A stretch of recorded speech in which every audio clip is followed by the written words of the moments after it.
I see a lot of debate going off in chat about that last game. I don't think Stardust necessarily messed up his micro, guys, but getting that Zealot caught definitely sucked. And the build he went with wasn't terribly bad either. Sorry, you guys are hearing me just trying not to be too sick on stream. Yeah, the build he was going for is like an auto win. A lot of Protoss players, actually, it's weird. Like, the Protoss players who do scout always scout. You never see them not scout. And then the Protoss players who don't scout, it's like a 50-50 chance. So Stardust really flipped the coin going into this series, but I don't think it's gonna cost him anything. He's a really good Protoss player. It's best of 3. He can come back into this pretty easy.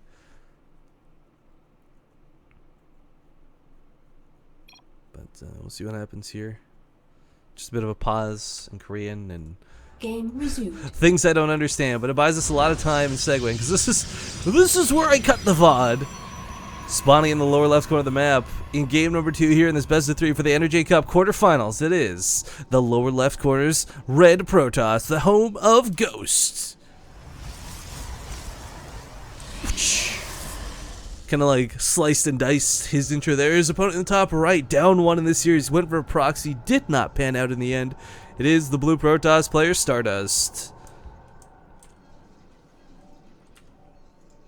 So we're gonna have to see how this one goes. It's gonna be a little bit how do I phrase this? A little bit dangerous for Stardust. Like, he's not out of this series yet, and it's not like I would expect Stardust to go down so quickly to a player like Ghost. Ghost is a really good player. The problem is not a lot of people know about him. He's been rather prominent in the European scene, mostly seen him go for StarCraft Cups than anything else. But I guess recently having joined Love Your Girlfriend, joining the ranks of a lot of other really good Protoss players, has obviously learned how to defend against cheese, which is what Stardust is best known for. But I do love Stardust's playstyle because whether it's cheese or whether it's not, one thing he does do is keep the game fresh and interesting.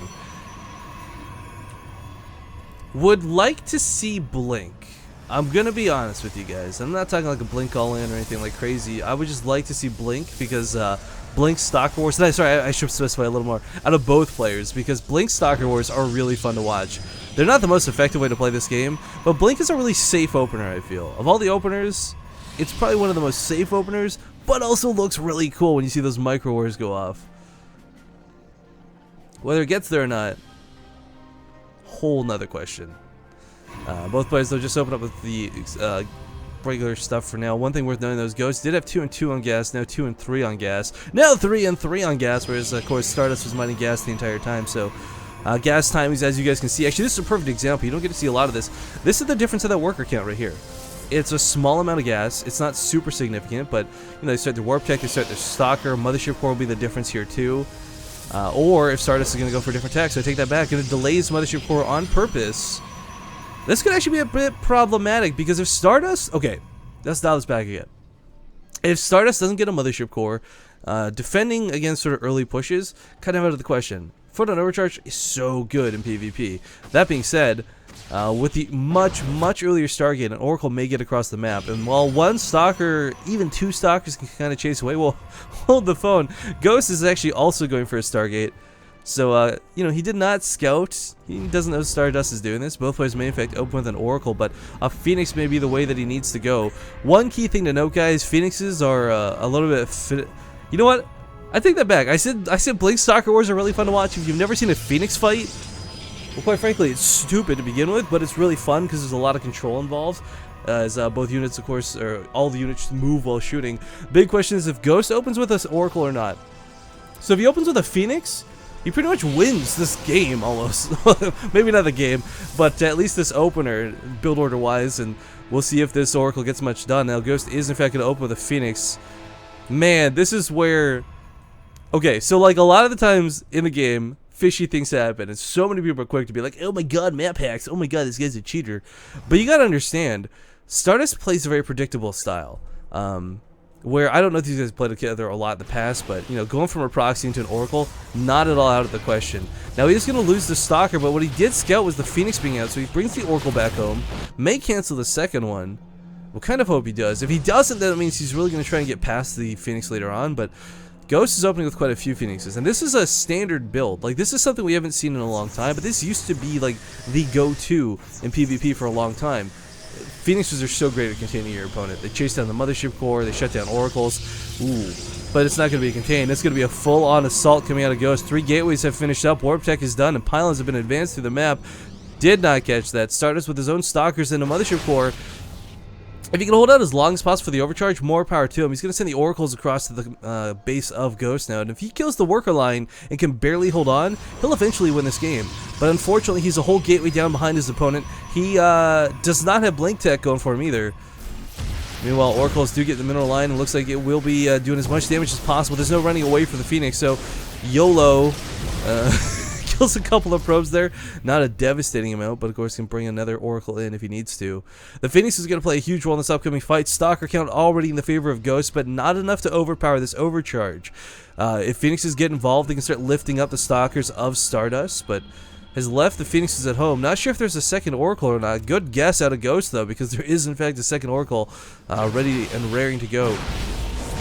Cybercore a little bit in an awkward spot. Unfortunately, can't get picked by the Stalkers if the overcharge is not going, but Stardust is waiting for that third warp gate.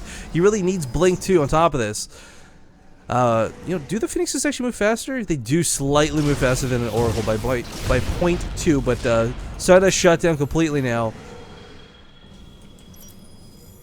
And looks like Ghost will not wait. He'll come across the map, and as far as Stalker Wars goes, it's 11-8. Blink's going to play a huge role into this once he gets that finish up, but that's not done for a few seconds. Taking an early engagement like this is Stardust. Not sure that's the best course of action, but chases him down the ramp. Actually, with that, oh, here come the Phoenixes though. Graviton Beam is going to be great at crowd controlling these Stalkers. It's kind of like just taking them out of the fight, quite frankly. Zealots are, of course, still on the ground fighting one another. He's got to back up into his Nexus Cannon, which is just, he does have energy for it. Does cost him a couple more units, perhaps preemptively popped, because Ghost does not need to push into this. Blink finish up here in a moment's time. Blink going to be so good for his mobility to get around this, to micro through this, but should pull back. Keep this one Stalker. Please let the shields regenerate on this Stardust. Oh my god. Your life depends on, your tournament life is on the line. You can't afford to make a single mistake right now. Sorry, pardon me. But okay, it's going to get dicey. 14 Stalkers to 9. Blink. Will the tech be enough? 15 Stalkers to 10. 15 Stalkers to 11. A couple Zealots on the ground, too, to soak some of these hits. And the Phoenix is still... That's 2 less Stalkers they're going to take out of the fight. So basically, it's 9 Stalkers to 16 when you think about it. But a big Blink back snipes off one of the Stalkers, and this is the sort of action he needs to make happen. No overcharge available. Mothership Core might as well just get involved with the fight. He can try and keep it alive, but 50 seconds, 50 energy, that's a long time to wait to see if he can even get another overcharge off. But looks like we got the Graviton Beams going off, and the Stalkers are pushing into this. Blinking back some of the Stalkers on the front lines, though they didn't quite take damage yet. Stardust is holding this quite nicely, and looks like with defensive warpins, he may just be able to take this fight home. Phoenixes are still adding what they can to this fight, but that Blink is coming in a big way. Ghost is starting to push into this, and some probes may need to be pulled. But good game is called. Knowing that he can't quite push through those lines, Stardust will take the victory and bring us to game number 3. Now tied up 1-1. Well played, well held by our Mind Sanity player.